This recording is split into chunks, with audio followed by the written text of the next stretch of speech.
Brian Bayer, you may proceed. Okay. Thank you very much, Honorable Speaker. Honorable Speaker, I rise to second the special motion for the removal from office by impeachment of His Excellency Rigathi Gachagua, the Deputy President of the Republic of Kenya.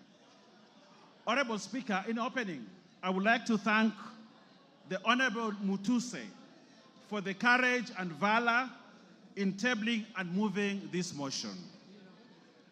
Honorable Speaker, in his address yesterday, the Deputy President called Parliament and this National Assembly a theater of the absurd, a house of ridicule, a house which processes trash. That's what he said about this Parliament.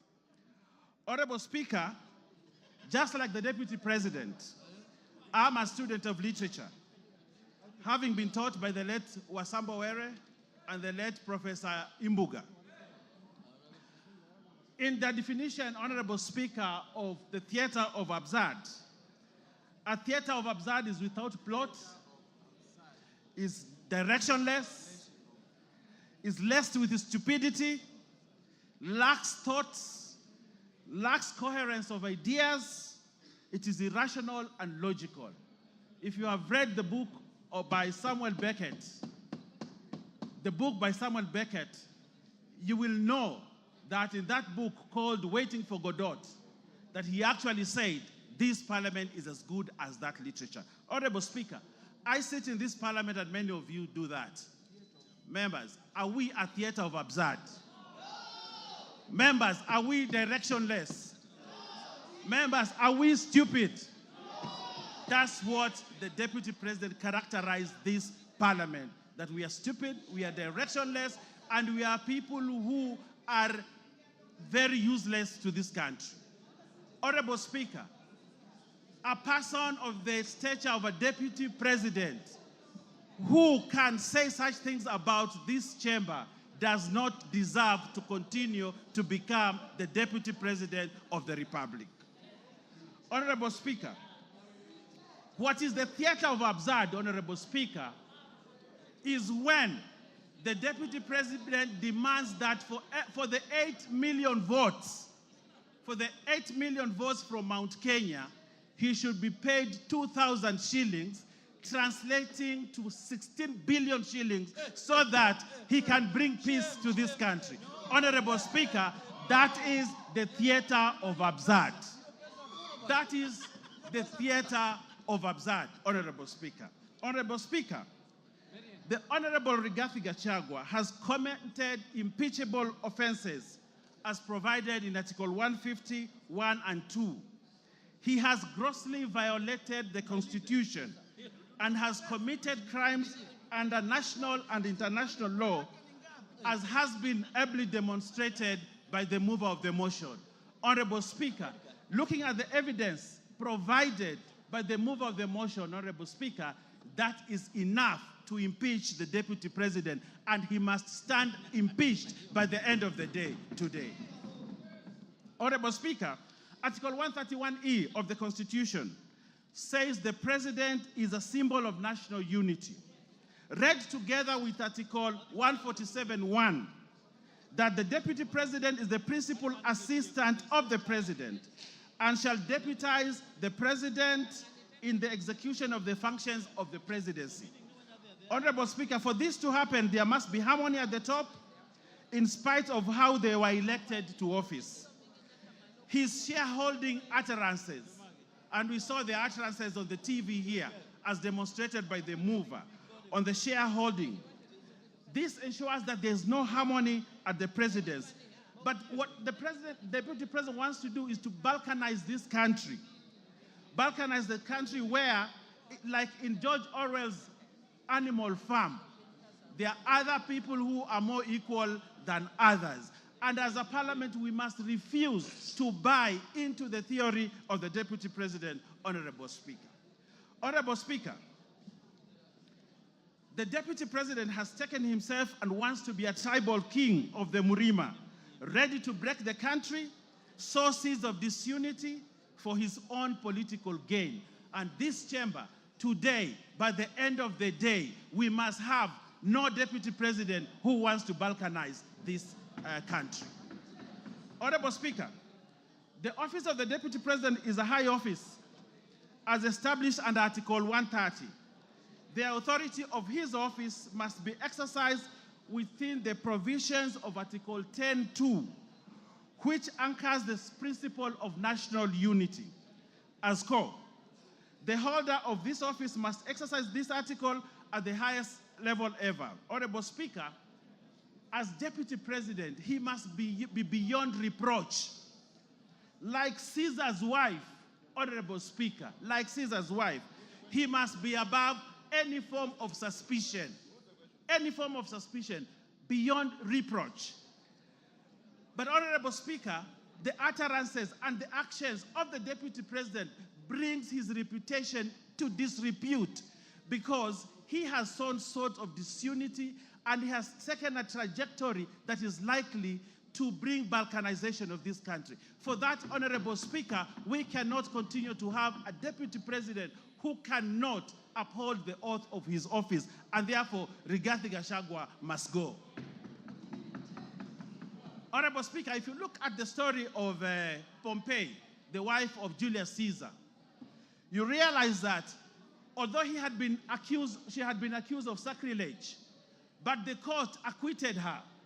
But Julius Caesar actually divorced Pompey, not because of what she had been accused of, but because there was suspicion that he could have done something like that. And on that, only on that, Honorable Speaker, as a chamber, as a parliament, we have the authority and right to say this guy has brought himself to disrepute, he has gone below, and he has portrayed himself as a man who cannot be trusted with the position of a deputy president of the Republic of Kenya. And therefore, Rigathi Gachagua must go.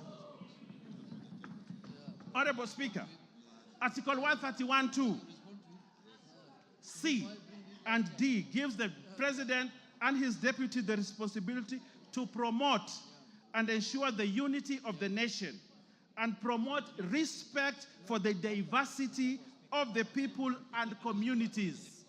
Honorable Speaker, the deputy president has presided over the politics of exclusion and has championed the rise and resource allocation to only one region of this country. Has the deputy president exhibited the values of national unity and diversity? No, Honorable Speaker, he has not. He does not embrace that value, a key value of the Constitution, and therefore, this deputy president must remain impeached because for him, the vocabulary of diversity and unity does not exist in his vocabulary. On that premise, Honorable Speaker, the deputy president, Geoffrey Rigathi Gachagua, must go by end of today. Honorable Speaker, Article 4, 5, and 6 of the Constitution, read together with the third paragraph of the Constitution of Kenya, reinforces the fact that Kenya is one united, indivisible state. In the same breath, Honorable Speaker, the Constitution establishes the structures of counties as units of sharing resources. However, the Deputy President has established an unlawful and constitutional structure of the country as a structure of sharing national resources, where we have now a new structure of shareholders and non-shareholders. Honorable Speaker, that is sacrilege. We cannot establish another structure of resource allocation apart from the one provided in the Constitution. But now we have a new structure where those who are shareholders in the country get more resources and those that are not shareholders don't get resources. For that new structure that he's trying to establish in this country, the Deputy President, Rigathi Gachagua, must go. Honorable Speaker, there was a time in this country, Honorable Speaker, if you allow me to say this, and I will ask you to add me a few minutes more to say this, that there was a time in this country when the Deputy Chief Justice, the Honorable Nancy Baraza, was bundled out of office because of impropriety, because of an issue that Kenyans thought was not proper. Nancy Baraza, just pinching the nose of someone.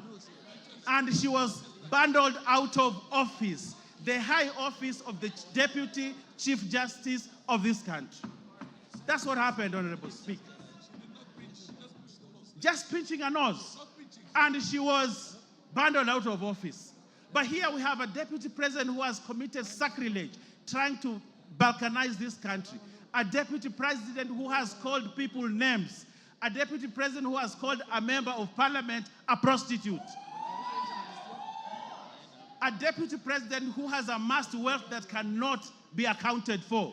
For that, Honorable Speaker, just like Nancy Baraza was bundled out of office, the deputy president must also be bundled out of office because of that impropriety. Honorable Speaker, we saw the mover has ably demonstrated to us how he took on a judge. But Honorable Speaker, it is not just a judge, it is a female judge, Honorable Speaker. Probably he attacked this judge because she was a woman, a lady judge. Where is the place of women judges or women in this country if we have a deputy president who has no respect for other female or lady leaders in this country? Honorable Speaker, for the abuse on a woman judge, a lady judge, the deputy president must go. Honorable Speaker, I know my time is running out, but I want to say this in closing. Honorable Speaker, I want to say this. When you ever face an impeachment motion, Honorable Speaker, you'd rather have a rich dead brother who you can shield yourself with. We saw what the deputy president tried to do yesterday. But I want to tell him that Kenyans are clever and they read through what he wanted to do yesterday. And they will not buy it. It does not sell. It won't be bought. We know who he is. We know. Give him 1 minute. Finish up. Finish up. He's my friend. Yes, Honorable Speaker. We know what he tried to do yesterday, but we can't buy it, Honorable Speaker, and therefore, Rigathi Gachagua must stand impeached at the end of the day. Honorable Speaker, we are in this boat together. We have one character in this boat called Kenya who is trying to rock it from within. He's trying to break this country.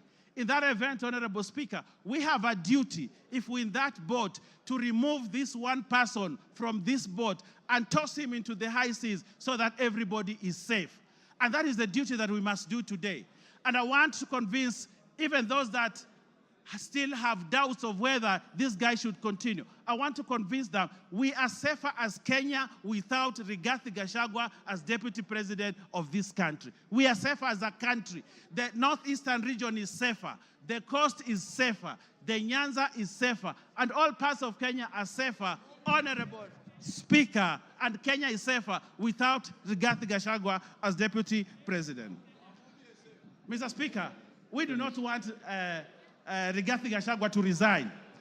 We want this house, which he has called the House Theatre of Absurd, Honorable Speaker, to impeach him so that he knows that he needs to respect institutions also.